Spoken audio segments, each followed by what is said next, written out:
യുഎസിന്റെ മധ്യസ്ഥതയിൽ ഒപ്പുവെച്ച വെടിനിർത്തൽ കരാറാണ് ഇപ്പോൾ ഒരിക്കൽ കൂടി ഇസ്രായേലിന്റെ ഭാഗത്തു നിന്ന് ലംഘനം ഉണ്ടായിരിക്കുന്നത് എന്നുള്ളത് തന്നെയാണ്. അത് ഹിസ്ബുള്ള കമാൻഡറെ ലക്ഷ്യമിട്ടുകൊണ്ട് ഒരു കെട്ടിടം ലക്ഷ്യമിട്ടുകൊണ്ട് തന്നെയായിരുന്നു ഇന്നലെ ഇത്തരത്തിൽ ഈ ലെബൻ കേന്ദ്രങ്ങൾ കേന്ദ്രീകരിച്ച് ഇസ്രായേലിന്റെ ഭാഗത്തു നിന്ന് വ്യോമാക്രമണം ഉണ്ടാവുകയും ചെയ്തു. അതിൽ 28ഓളം പേർക്ക് പരിക്കേൽക്കുകയും 5 പേർ കൊല്ലപ്പെടുന്ന തരത്തിലേക്ക് കാര്യങ്ങൾ പോവുകയും ചെയ്തു എന്നാണ് നമുക്ക് മനസ്സിലാക്കാൻ സാധിക്കുന്നത്. അത്തരത്തിലുള്ള വിവരങ്ങൾ ഈ ലെബന്റെ ആരോഗ്യ മന്ത്രാലയം പുറപ്പെടുവിച്ചിട്ടുള്ള റിപ്പോർട്ടുകൾ പ്രകാരം ഒരാൾ കൊല്ലപ്പെടുകയും 21 പേർക്ക് പരിക്കേൽക്കുകയും ചെയ്തതെന്നാണ് ആദ്യം റിപ്പോർട്ട് ചെയ്തിരുന്നത്. പിന്നീട് അത് അപ്ഡേറ്റ് ചെയ്ത പ്രസ്താവനയിലാണ് പിന്നീട് ബെയ്റൂട്ടിലെ അപ്പാർട്ട്മെന്റിൽ കെട്ടിടത്തിൽ നടന്ന ആക്രമണത്തിൽ 5 പേർ കൊല്ലപ്പെടുകയും 28 പേർക്ക് പരിക്കേൽക്കുകയും ചെയ്തതായി അവർ പിന്നീട് അത് തിരുത്തി പ്രസ്താവന ഇറക്കുകയും ചെയ്തു. എന്തായാലും ഹിസ്ബുള്ളയുടെ ശക്തി കേന്ദ്രമായിട്ടുള്ള ഹാരിസ് ഹൈക്കിലെ 9ാം നില കെട്ടിടത്തിന്റെ 3ാം നിലയിലും 4ാം നിലയിലുമാണ് ഇപ്പോൾ ആക്രമണം കഴിഞ്ഞ ദിവസം ഉണ്ടായത്. സമീപത്തെ വാഹനങ്ങൾക്ക്, നിരവധി കെട്ടിടങ്ങൾക്ക് ഒക്കെ കേടുപാടുകൾ സംഭവിക്കുകയും ചെയ്തിട്ടുണ്ട്.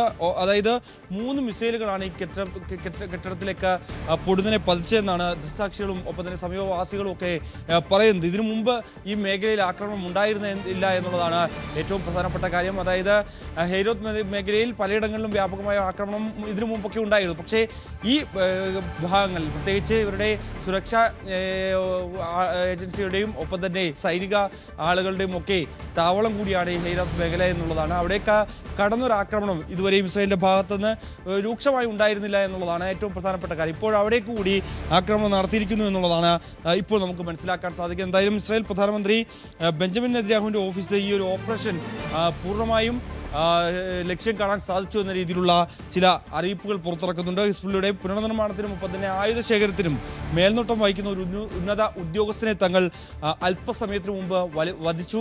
ബെയ്റൂട്ടിൻ്റെ ഹൃദയഭാഗത്ത് വെച്ചായിരുന്നു ഇത്തരത്തിലുള്ള ആക്രമണം ഇസ്രായേൽ സേനയുടെ ഭാഗത്തു നിന്ന് ഉണ്ടായത്. ഭീകര സംഘടനയുടെ പുനർനിർമ്മാണത്തിനും ഒപ്പം തന്നെ ആയുധ ശേഖരണത്തിനും നേതൃത്വം നൽകിയിട്ടുള്ള ഹിസ്ബുള്ളയുടെ ചീഫ് ഓഫ് സ്റ്റാഫിൻ്റെ ആണ് ഇത്തരത്തിൽ ആക്രമണത്തിൽ കൊല്ലപ്പെട്ടിരിക്കുന്നത് എന്നുള്ള രീതിയിലുള്ള പ്രസ്താവനകളാണ് അവരുടെ ഭാഗത്ത് നിന്ന് വരികയും ചെയ്യുന്നത്. എന്തായാലും നമുക്കറിയാം, ഇതിനു മുമ്പ് ഈ ലെബനനെ കേന്ദ്രീകരിച്ച് പലതവണ ഇസ്രായേലിൻ്റെ ഭാഗത്ത് നിന്ന് ആക്രമണങ്ങൾ പതിവായിരുന്നു.